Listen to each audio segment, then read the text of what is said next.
president of this country, Nigeria police will be proud that they are police and law enforcement officers. Of course. For now, you are just tools in the hands of politicians. Your salaries, your uniform now una dey so, una charge sheet. Even for police station, generation fuel, they no get money to buy. Moto no get petrol, na old vehicles. But yet politicians are using and misusing you. Drama, commotion and confusion took over like heavy rain on Tuesday, July 22nd, 2025 after suspended Senator Natasha Akpoti-Uduaghan stormed the National Assembly in Abuja to resume her duties but was denied entry. Heavily armed security agents, including uniformed police officers, were seen barricading the entrance to the National Assembly, stopping the senator and her supporters, including popular activist Aisha Yesufu, from gaining entrance. This has sparked a massive reaction on social media, with many questioning the rule of law in Nigeria and whether Nigeria is now a lawless state. I'm not even going ahead. You are saying order. Her hand is on this thing, waiting for order to give. Is it tear? They will give her order to go tear gas. No, Nigeria is not a real place. Oh yeah. This injustice will not be sustained. It cannot sustain. Natasha's continued suspension has also been described as a grave injustice to the people she represents. 6 months without representation is tyranny to the people of Kogi Central. A Senate with only 4 women is at best misogynistic in nature. No woman should be barred from that house, an ex-user wrote. On March 6, 2025, the senator representing the Kogi Central Senatorial District was suspended for 6 months for misconduct and flouting standing orders in the chamber. Earlier, Senator Natasha, who is the first female elected senator in Kogi State, filed a sexual harassment petition against the Senate President, Godswill Akpabio. The 45-year-old lawyer argued that recent issues with Akpabio, especially since relocation, were because she refused his sexual advances. Sadly, the Senate's Committee on Ethics and Privileges, led by Senator Neda Imasuen, dismissed her petition as dead on arrival and recommended her suspension. Senator Natasha, however, refused to go down without a fight, and the court judgment was in her favor. But even then, the Senate have refused to lift her suspension. They claim the court is ruling in her favor as she claims, and for her to be recalled, Senator Akpoti-Uduaghan must fulfill 2 conditions. What are these conditions? Are they within the law? What's good, guys? It's T-Code here for African Glitz. After touring international media, battling trolls online and hot takes from her fellow senators, on July 4, 2025, Senator Natasha got good news from the Court of Law.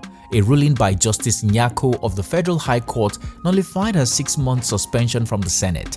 Justice Nyako faulted the provision of Chapter 8 of the Senate Standing Rules as well as Section 14 of the Legislative House's Powers and Privileges Act, declaring both as overreaching.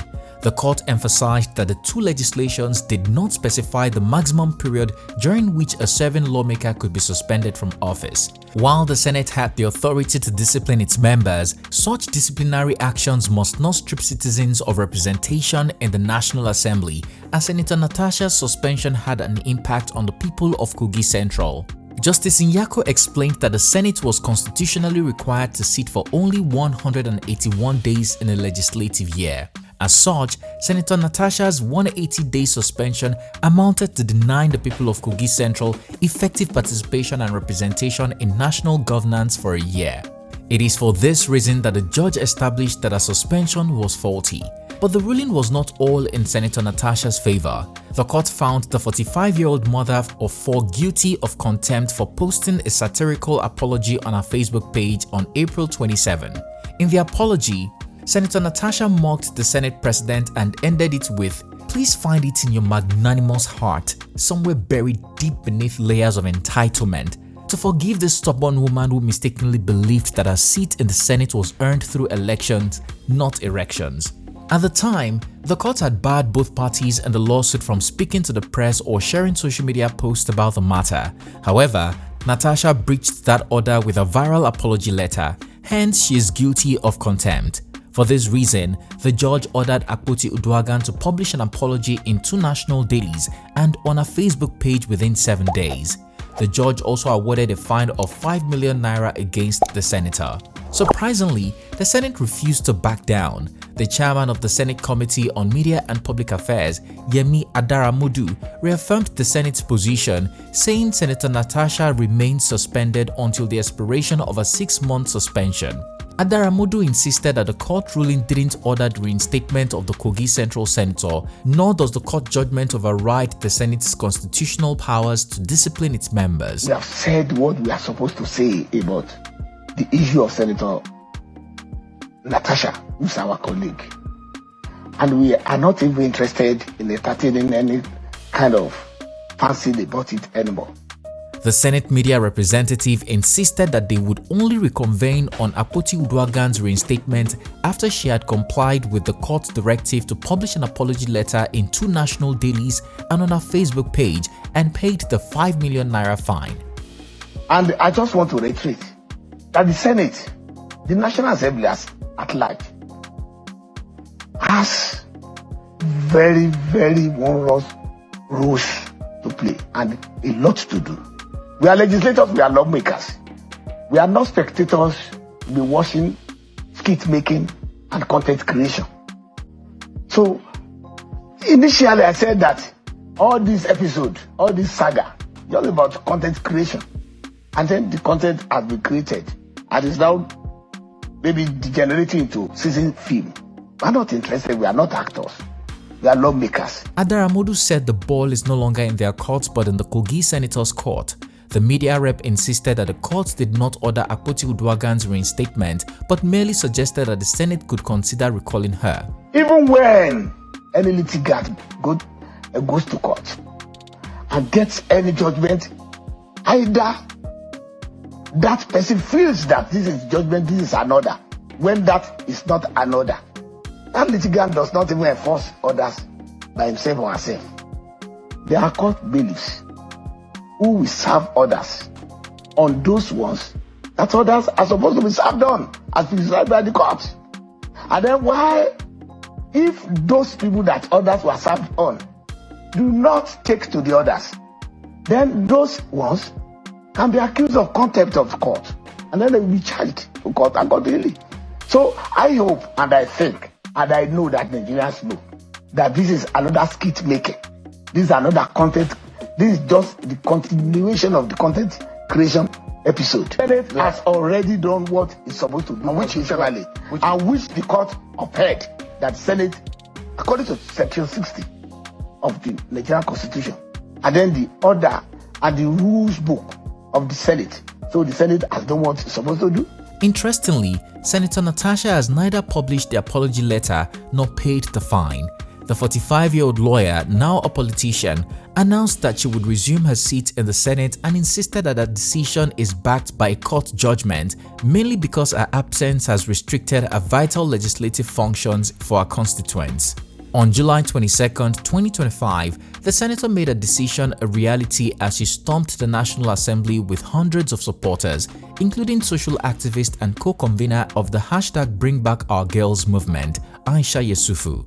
To our utmost shock, the senator was denied entry to the National Assembly. An unusual, heavy security build-up at the gate of the complex with stern-looking operatives searching cars and restricting visitors to the car park outside the parliament. Senator Natasha's vehicle was stopped at the outermost gate, forcing her to calm down and walk further on foot. However, she was stopped again by another heavy barricade. No fewer than 5 police patrol vehicles were stationed at a strategic area at the entrance of the assembly complex. Stern-looking operatives stationed at the complex prevented them from accessing the parliament.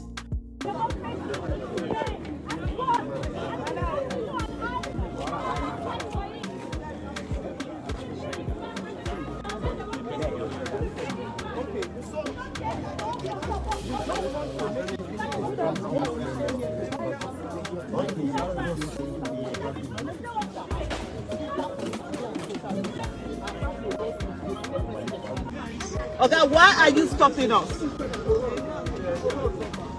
Mister, why are you stopping us? During the confrontation that ensued, Yesufu condemned what she described as the unconstitutional actions of the police, reminding them that they too could one day need the solidarity of the same citizens they were repressing.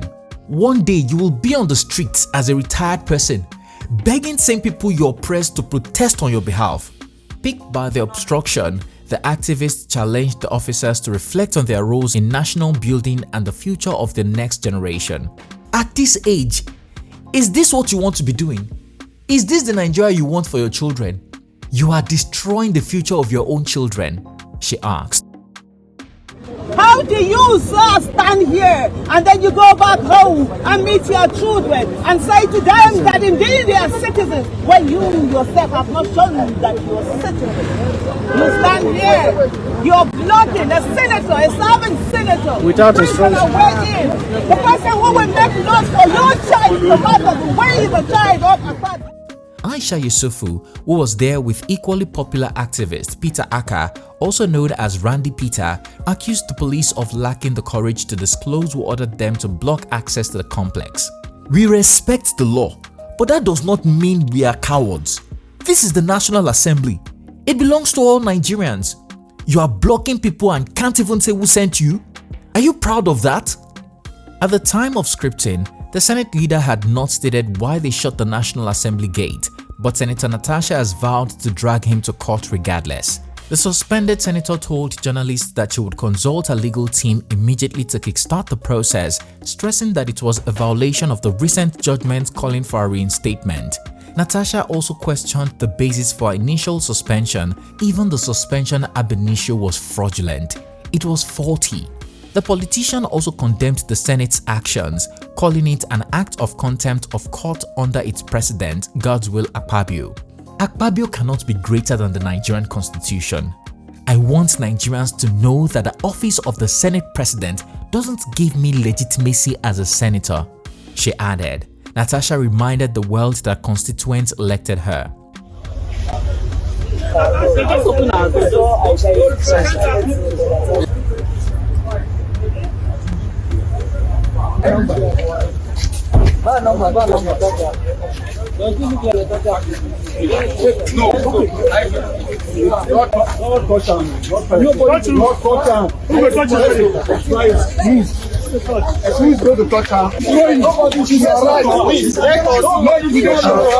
How far more can you go on this?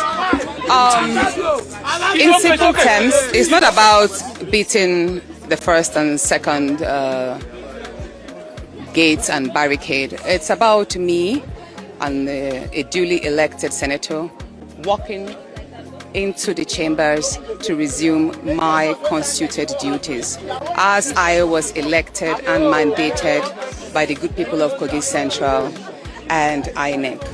And it's unfortunate that we got in today, which is the 22nd of July 2025, having duly notified the Senate through 2 letters that I would be resuming functions today. As a matter of fact, I'm disappointed on 2 grounds. One is the number of armed policemen that we met outside, all well kitted with guns, charged at a female senator who is unarmed with her people here, patriotic Nigerians. And the second thing is the fact that the Senate, under the leadership of Godswill Akpabio, have decided to become lawbreakers and by denying me entrance into the chambers to resume my duties. A senior lawyer, Ken Harris, has weighed in on the issue. Harris claims Senator Natasha is wrong for attempting to enforce a judgment he had already appealed. He described her actions as an attempt to eat her cake and still have it. According to Harris, storming the National Assembly is not an appropriate or lawful means of enforcing a court ruling. In all my years of legal practice, I have never seen such a blatant display of lawlessness from someone who is supposed to be a federal lawmaker. How do you storm the National Assembly with a group of partisans under the guise of enforcing a judgment? There are proper legal procedures for enforcing court judgments. It is not for individuals to create a crisis atmosphere and claim they are enforcing the law, he added. Harris pointed out that Akpoti-Uduaghan had already filed an appeal against the same judgment about a week earlier. In the appeal, the Kogi senator challenged the validity of the judgment and requested that the Court of Appeal overturn it. He also said it's wrong for the senator to try to enforce the part where she benefits and ignore the part that requires restitution from her. Even if the judgment was still valid and enforceable, has she complied with all the orders contained in it, including the payment of 5 million naira and a public apology published in 2 newspapers and on her Facebook page? If she has failed to obey those aspects of the judgment, On what moral ground does she accuse the Senate leadership of lawlessness? Harris asked, further urging her legal team to properly advise her on upholding the rule of law. Why are you stopping the service? Sit down. Sit down. Why are you stopping the service? Which kind of nonsense be that one? Why are you doing that? Come here for this rubbish. Show paper, you can't show anything. Simple question, you cannot answer. Who sent you? You are shown. Another legal practitioner, Ekemini Udim, who spoke with Channels TV, argued that the court verdict did not lift Senator Natasha's suspension. As Nigerians continue to share their hot takes on social media, Senator Akpoti-Uduaghan moved from frying pan to fire on July 24, 2025. Reports claimed she was held and later released at the Nnamdi Azikiwe International Airport in Abuja by immigration officials. The incident allegedly happened while the senator was trying to board a flight to the UK with her husband to attend her stepson's graduation ceremony. According to the report, the lawmaker was informed she could not travel because her name had been placed on a watch list. Tell us guys, what do you think of the brewing drama between Senator Natasha and the Senate? Did the court judgment order her immediate reinstatement? Was she wrong to try to enforce the judgment, or is the Senate wrong for denying her entry into the National Assembly complex and insisting that she fulfill the court judgment?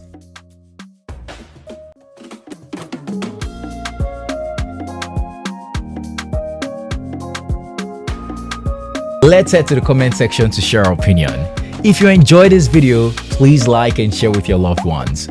Also, don't forget to subscribe to our channel so you can be notified when we drop a new video. Thanks for watching. It's Tikkud here, and I'll see you again soon.